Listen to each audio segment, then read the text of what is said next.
बहुत समय पहले प्राचीन भारत में विक्रमगढ़ नाम का एक राज्य था, जिस पर अत्यंत क्रूर और निर्दयी राजा विकराल सिंह का राज्य था। राजा हर दिन एक नई लड़की से विवाह करता और दूसरे ही दिन अपनी उस नव विवाहिता पत्नी को फांसी पर लटका देता। राजा के इन कठोर और क्रूर फैसलों से उसकी सारी प्रजा बहुत दुखी थी। राजा के मंत्री और दरबारी भी उससे बहुत दुखी थे, पर उनकी इतनी मजाल नहीं थी कि वो राजा के सामने अपनी नाराजगी जाहिर कर पाते या उसे समझाने का प्रयास करते। पूरे राज्य में एक अजीब से भय के माहौल के साथ एक सन्नाटा पसरा रहता। राज्य के लोग जानते थे तो बस इतना कि राजा हर दिन एक नई लड़की से शादी करता है और अगली सुबह उसे मौत के घाट उतार देता है। पर वो ऐसा क्यों करता है, इसके पीछे के कारण को कोई नहीं जानता था। राज्य के दक्षिणी छोर पर घने जंगलों के बीच एक बूढ़ा जादूगर अपनी बेटी सुदक्षिणा के साथ रहता था। वो राजा के कृत्यों से भली भांति परिचित था, इसलिए समय रहते वो नगर को छोड़कर बाहर जंगल में रहने लगा। उसकी बेटी सुदक्षिणा अत्यंत सुंदर, अक्लमंद और साफ हृदय वाली लड़की थी। वह अपने पिता के पास आने वाले हर व्यक्ति की मदद करती थी। अगर कोई बीमार आता तो वह औषधियां बनाकर उसे ठीक कर देती। अगर कोई दुखी आत्मा उसके पास आती तो वह अपनी बातों से उसे सुकून देती। एक दिन जब जादूगर को किसी कार्य से नगर जाना था तो सुदक्षिणा भी जिद करके उस दिन अपने पिता के साथ चल पड़ी। जब दोनों नगर के प्रवेश द्वार पर पहुंचे तभी नगर से रोते बिलखते, राजा को बद्दुआएं देते लोग आज फिर से उसके द्वारा फांसी दी गई एक लड़की के शव को उठाए आ रहे थे। बूढ़े जादूगर ने उनको देखा तो उसको सारा माजरा समझते देर न लगी। उसने तुरंत अपनी बेटी को वहां से चलने के लिए कहा, पर सुदक्षिणा ने जब उन रोते बिलखते लोगों को देखा तो उसका हृदय द्रवित हो उठा। वो बोली, नहीं पिताजी, पहले मुझे ये जानना है कि ये लोग क्यों इतने दुखी हैं और क्यों ये राजा को भला बुरा कह रहे हैं। जादूगर के बहुत समझाने पर भी वो वहां से नहीं गई। कुछ लोगों से जब उसने इसका कारण पूछा तो लोगों ने उसे एक बार के लिए अजीब निगाह से देखा और बोले, क्या तुम्हें कुछ नहीं पता? सुदक्षिणा के मना करने पर उन लोगों ने अपनी पूरी पीड़ा भरी दास्तान उसके सामने कह सुनाई। सारी बात सुन सुदक्षिणा एकदम सन्न रह गई। कुछ देर बाद वो अपने होश संभाल अपने पिता से बोली, पिताजी, मैं राजा के साथ विवाह करना चाहती हूँ। बेटी के मुख से ये बात सुन जादूगर सकते में आ गया और बोला, बेटी, क्या तुम पागल हो गई हो जो ऐसी बात कह रही हो? तुमने अभी सुना ना कि राजा दूसरे ही दिन अपनी पत्नी की हत्या करवा देता है। सुदक्षिणा बोली, पिताजी, मुझे अच्छे से पता है मैं क्या कह रही हूँ। आप तो बस मुझे राजा के पास जाने की इजाजत दीजिए। अगर मैं अपनी बुद्धि, करुणा और सत्य के बल पर एक निर्दयी व्यक्ति को बदल सकती हूँ तो यह मेरे जीवन की सबसे बड़ी उपलब्धि होगी, वरना एक दिन मरना तो सभी को है और किसी की मृत्यु राजा के नहीं बल्कि उस ऊपर वाले के हाथ में है। बहुत कहने सुनने पर ना चाहते हुए भी जादूगर को अपनी बेटी की जिद के आगे झुकना पड़ा। उसने भारी हृदय के साथ अपनी बेटी को राजा के पास जाने की इजाजत दे दी। पिता से आज्ञा मिलने पर सुदक्षिणा उनको प्रणाम कर एक दृढ़ निश्चय के साथ राजा के महल की ओर चल पड़ी। आखिर क्यों राजा विवाह के एक दिन बाद ही अपनी नव विवाहिता पत्नी को फांसी पर लटका देता था? शुरू से राजा ऐसा क्रूर और निर्दयी नहीं था। वो एक बड़ा ही नेक दिल और प्रजा को चाहने वाला राजा था। जब वो शादी के लायक हुआ तो उसके पिता राजा नंदसेन ने उसका विवाह रूपवती के साथ कर दिया। रूपवती बिल्कुल अपने नाम की ही तरह अति सुंदर स्त्री थी। राजा विकराल सिंह भी उसके रूप का कायल हो गया। वो दिलोजान से अपनी पत्नी को प्यार करने लगा। सब कुछ ठीक चल रहा था, पर फिर एक दिन ऐसा हुआ कि राजा के पैरों नीचे से जमीन खिसक गई। एक दिन राजा कचहरी से सीधा रानीवास की तरफ चला गया। जब वो रानी के कक्ष में पहुंचा तो उसने देखा उसकी पत्नी रूपवती एक गुलाम के साथ इश्क लड़ा रही है। ये देख राजा विकराल सिंह का संसार उजड़ गया। उसने तुरंत अपनी पत्नी और उस गुलाम को जिंदा एक दीवार में चुनवा दिया। रानी रूपवती की मृत्यु उपरांत राजा एक गुमनामी के समुन्दर में डूबता चला गया। उसने सबसे मिलना जुलना बंद कर दिया, कचहरी दरबार जाना छोड़ दिया। बस एक अंधेरे कमरे में ही खुद को बंद रखने लगा। राजा जब भी आंखें बंद करता उसे अपनी पत्नी और गुलाम का वो दृश्य याद आता। समय बीता, पर वो दृश्य राजा भूल नहीं पा रहा था। बस वहीं से राजा के अंदर एक राक्षस ने जन्म ले लिया और वो प्रतिशोध की अग्नि में जलने लगा। राजा ने मंजे हुए चित्रकारों को बुलाकर रानी संग गुलाम का वो दृश्य ज्यों का त्यों बनवा लिया और उस तस्वीर को अपने शयन कक्ष में टंगवा दिया। अपनी पत्नी की बेवफाई से राजा इस कदर आहत हुआ कि उसे अब पूरी औरत जात ही बेवफा लगने लगी। उसके दिल में औरतों के प्रति ये नफरत की आग कभी कम न हो, इसलिए उसने उस पल की वो तस्वीर बनवा कर अपने कमरे में लगवा ली। क्रोधाग्नि में अंधे राजा ने फैसला किया कि वो हर दिन एक नई स्त्री से विवाह करेगा और अगले दिन उसको मौत के घाट उतरवा देगा। शुरू में राजा के इस दर्दनाक फैसले को लेकर मंत्रियों ने उसे बहुत समझाया, पर राजा ने किसी की नहीं सुनी। तब से लेकर अब तक राजा निर्दयता और क्रूरता से भरा जीवन जी रहा था। इधर जादूगर की लड़की सुदक्षिणा भी राजा के महल पहुंच गई। उसने महल के पहरेदारों से कहा कि उसे राजा से मिलना है, वो उनकी पत्नी बनना चाहती है। ये सुन पहरेदारों ने उसे अजीब निगाह से घूरा और चुपचाप उसका संदेश राजा तक पहुंचा दिया। राजा भी चक्कर में पड़ गया कि ऐसी कौन पागल लड़की है जो खुद मृत्यु को गले लगाना चाहती है। उसने सेवकों को उसे तुरंत उसके पास लाने का आदेश दिया। सिपाहियों के साथ आती सुदक्षिणा को राजा ने देखा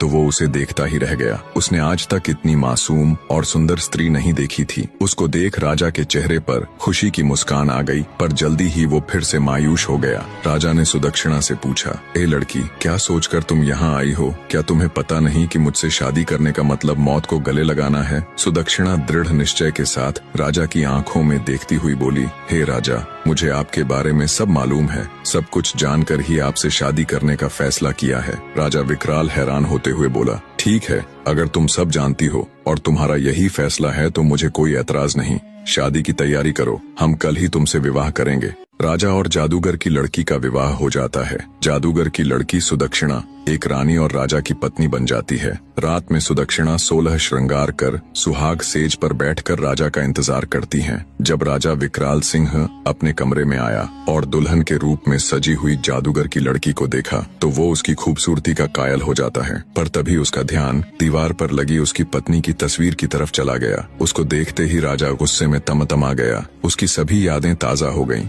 राजा को औरतों की बेवफाई याद आ जाती है, पर राजा के दिल के एक कोने में सुदक्षिणा के साहस, उसकी सादगी और रूप को देखते हुए उसके लिए एक अलग ही जगह या कहे इज्जत बन गई थी। राजा ने गुस्से से सुदक्षिणा से कहा, तुमने यह बेवकूफी वाली हरकत क्यों की, ये जानते हुए भी कि कल सुबह तुम्हें हम कत्ल करवा देंगे? नवविवाहिता रानी बड़े ही शिष्टाचार और आदर के साथ बोली, मेरे स्वामी, ये फैसला तो उस ऊपर वाले ने किया है और उसका फैसला मुझे हर हाल में मंजूर है। राजा बोला, सुबह तुम्हारे साथ क्या होगा ये जानते हुए भी? रानी सुदक्षिणा बोली, महाराज, मैं अच्छी तरह जानती हूँ कि सुबह होते ही आप मुझे मरवा देंगे, लेकिन उससे पहले मेरे पास आज की पूरी रात है और मोहब्बत की खुशी को लंबाई से नहीं नापा जाता बल्कि उसकी गहराई देखी जाती है। राजा बोला, तुम्हारी इन दिल फरेब बातों का मेरे ऊपर कोई असर नहीं पड़ने वाला। रानी सुदक्षिणा बड़े स्नेह और मर्यादा के साथ बोली, हे स्वामी, मैं एक रात के लिए ही सही पर आपकी पत्नी तो हूँ। इस नाते इस रात पर मेरा पूरा हक है। सुबह जो आपको करना है आप कर लीजिए। बोली,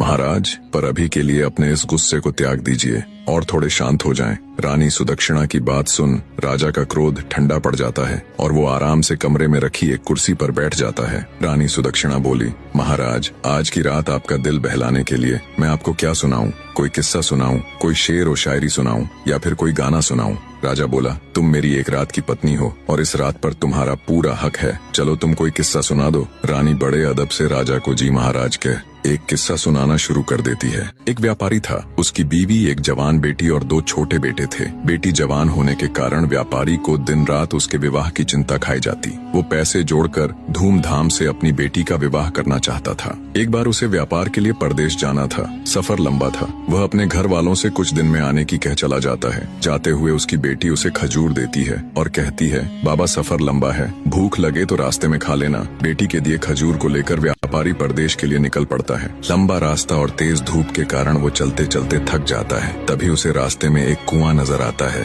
सोचा क्यों न थोड़ी देर यहीं सुस्ता लूं, आराम से बैठकर खजूर खा लूंगा और शीतल जल ग्रहण कर लूंगा, फिर आराम से परदेश के लिए निकलूंगा। इसी सोच के साथ वो कुएं के किनारे बैठकर आराम से खजूर खाने लग जाता है। खजूर खाते खाते उसके हाथ से एक खजूर कुएं में गिर जाता है। खजूर जैसे ही पानी में गिरता है, कुएं का बिल्कुल साफ और निर्मल पानी एकदम से खून में बदल जाता है और तभी कुएं के अंदर से गुस्से से भरा एक दैत्य निकल कर आता है। राक्षस की आंखें लाल थीं और उसके हाथों में धार धार तलवार थी। ये सब देख व्यापारी की सिट्टी पिट्टी गुम हो जाती है। मारे भय के वो थर थर कांपने लगता है। दैत्य गुस्से से उस व्यापारी से कहता है, मैं तुम्हें छोड़ूंगा नहीं, अपनी तलवार से तुम्हारे टुकड़े टुकड़े कर दूंगा। व्यापारी पहले ही डरा हुआ था। ये बात सुन वो भय से कांपने लग जाता है और कहता है, हे दैत्य, मैंने तुम्हारा क्या बिगाड़ा है? तुम मुझे क्यों मारना चाहते हो? दैत्य बोला, ए आदमजात, तुमने जो खजूर कुएं में फेंका वो मेरे मासूम बच्चे की हलक में जाकर फंस गया, जिससे उसकी मृत्यु हो गई। व्यापारी बोला, माफ करे दैत्यराज, मुझे आपका बेटा कहीं नजर नहीं आया और वो खजूर मुझसे गलती से कुएं में गिर गया। दानव गुस्से से बोला,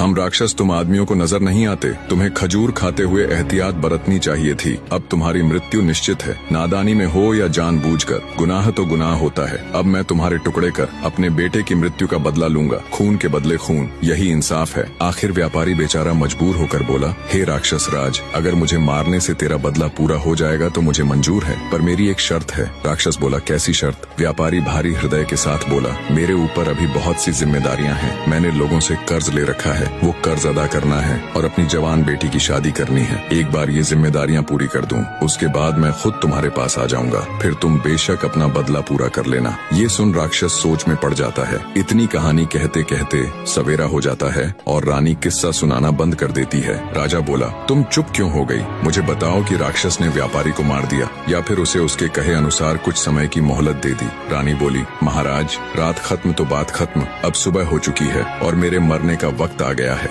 राजा बोला, लेकिन मुझे कम से कम इतना तो बता दो कि राक्षस ने उसे मारा या छोड़ दिया। रानी बोली, हे राजा, कहानी बहुत लंबी है, पूरी बताने के लिए वक्त की जरूरत है और अब वक्त खत्म हो चुका है। ये सुन राजा सोच में पड़ जाता है। कुछ सोचकर राजा जब अपनी नवविवाहिता रानी से कहता है, तुम चिंता मत करो, हम वक्त को रोक देंगे, हम तुम्हें एक दिन की जिंदगी और प्रदान करते हैं, अब तुम किस्सा सुनाओ। तब रानी बोली, नहीं मेरे सरताज, किस्से तो रातों को सुनाए जाते हैं, सुबह का वक्त हो चला है, आप अपने राजसी कार्य कीजिए, आगे का किस्सा तो मैं रात को ही सुनाऊंगी। ये सुन राजा सोचता है, कितनी ही लड़कियां मेरे पास आई और मौत के घाट उतार दी गई, सबके चेहरे पर मौत का भय साफ नजर आता था, पर इसके चेहरे पर तो भय नाम की कोई चीज ही नहीं है। खैर, इसका किस्सा मुझे बहुत दिलचस्प लगा है, इसलिए इसकी जान सिर्फ आज के लिए बख्श दी, कल इसका भी वही हाल होगा। राजा वहाँ से चला जाता है और अपने दिन भर के राजसी कार्यों में व्यस्त हो जाता है। इधर रानी हाथ जोड़ उस ऊपर वाले से प्रार्थना करती है, हे मालिक, हे परमेश्वर, मेरे पति को सद्बुद्धि देना, उसके इन पाप कृत्य को क्षमा करना और उसे सही रास्ता दिखाना प्रभु। शाम का वक्त हो जाता है। राजा बेसब्री के साथ कमरे में आता है और कहता है, रानी अब जल्दी से किस्सा सुनाना शुरू कीजिए। राजा की बेसब्री देख रानी कहती है, थोड़ा सब्र रखो महाराज, मैं आपके लिए खाना लगा देती हूँ, पहले भोजन ग्रहण कर लीजिए, फिर मैं आगे का किस्सा सुनाना प्रारंभ कर दूंगी। और राजा को खाना परोस देती है। राजा बोला, ये तो नौकरों के काम है, तुम ये क्यों कर रही हो? रानी बड़े प्यार से बोली, नहीं मेरे स्वामी, यह एक पत्नी का कर्तव्य होता है कि वो अपने पति का ख्याल रखे। राजा बोला, तुम्हें कौन सा मेरे साथ पूरा जीवन व्यतीत करना है, और वैसे भी आज की रात के बाद तो ये काम नौकरों ने ही करने हैं। रानी बोली, हे स्वामी, आज की रात ही सही, पर आपकी सेवा करने का मौका तो मिला, मरते समय सुकून से मर सकूंगी, जितना भी समय मिला अपने पति की सेवा तो की। ये सुनकर राजा के दिल को बहुत सुकून मिला, लेकिन तभी उसको अपनी बीवी की बेवफाई याद आ गई। राजा गुस्से से बोला, ये फालतू की बातें मुझसे न करो और जल्दी से किस्सा सुनाना शुरू करो। राजा की बात सुन रानी किस्सा सुनाना शुरू कर देती है। व्यापारी की बात सुन थोड़ी देर विचार कर दैत्य बोला, अगर मैं तुम्हें कुछ समय की मोहलत दे दूं तो क्या गारंटी है कि तुम वापस आओगे? व्यापारी बोला, हे राक्षस राज, उस ऊपर वाले की कसम खाकर कहता हूँ कि मैं अपने कामों को अंजाम देकर यहाँ जरूर आऊंगा और खुद को तुम्हारे हवाले कर दूंगा, मेरा विश्वास करो। दैत्य बोला, ठीक है, मैं तुम्हें 40 दिन की मोहलत देता हूँ। व्यापारी दैत्य का शुक्रिया करते हुए अपने घर की तरफ चल देता है। कुछ दिन के सफर के बाद वो अपने घर पहुँच जाता है। व्यापारी को घर आया देख उसके बीवी बच्चे खुश हो जाते हैं। उसकी पत्नी कहती है, स्वामी, आप थक गए होंगे, हाथ मुंह धो ले, मैं अभी आपके लिए खाना लगाती हूँ। इस बार पता नहीं क्यों मेरा दिल बहुत घबरा रहा था, शुक्र है उस ऊपर वाले का, आप सही सलामत घर आ गए। बीवी के मुख से ये बातें सुन अंदर ही अंदर व्यापारी का हृदय पीड़ा से तड़प उठा। सोचा, जब हमेशा के लिए जाऊंगा तो मेरे बीवी बच्चों का क्या होगा। व्यापारी ने कागज के अंदर अपनी जिंदगी के बचे हुए दिन लिखे होते हैं। धीरे धीरे समय निकलता जा रहा था और व्यापारी के जिंदगी के दिन भी। उसने अपनी बेटी के लिए योग्य रिश्ता देख उसकी शादी कर उसे विदा कर दिया। खुशी के साथ साथ व्यापारी अंदर से दुखी भी था, क्योंकि आज उसकी अंतिम रात थी। कल का दिन तुम्हारा आखिरी दिन है, कल वो दैत्य तुम्हारे टुकड़े टुकड़े कर देगा। व्यापारी बिस्तर में पड़ा पड़ा यही सब सोच रहा था। नींद उसकी आंखों से कोसों दूर थी। उसे रह रहकर ये बात खाए जा रही थी कि उसके मरने के बाद उसकी बीवी और बच्चों का क्या होगा। दुखी हृदय के साथ व्यापारी उठकर बैठ जाता है और सिसक सिसक कर रोने लगता है। उसके रोने की आवाज सुन उसकी पत्नी भी उठ जाती है। व्यापारी को ऐसे रोता देख वो घबराकर उससे पूछती है, क्या हुआ स्वामी, आप रो क्यों रहे हो? व्यापारी पहले तो बात को टालने की कोशिश करता है, पर जब उसकी पत्नी ने ज्यादा जोर देकर पूछा तो वो टूट जाता है और सारा किस्सा अपनी पत्नी को रोते रोते कह सुनाता है। सारी बात सुन व्यापारी की पत्नी का कलेजा मुंह को आ जाता है। वो तड़प उठती है और कहती है, स्वामी, आपकी जगह पर मैं उस दैत्य के पास जाऊंगी। मुझे चाहे कुछ भी हो जाए, चाहे वो दैत्य बेशक मेरी जान ही ले ले, पर मैं आपको कुछ भी नहीं होने दूंगी। राजा किस्से के बीच में ही बोल पड़ता है, वाह क्या औरत है, ऐसी औरत भी दुनिया में होती है। ऐसी नेक और वफादार बीवी की दहलीज पर तो फरिश्ते भी अपना सिर झुकाएं। रानी बोली, बिल्कुल ठीक कहा महाराज। कुछ बदकार औरतें होती हैं जिनकी वजह से सभी औरतों पर उंगली उठाई जाती है और सबको एक जैसा समझा जाता है। यह सुनकर राजा सोच में पड़ जाता है। रानी आगे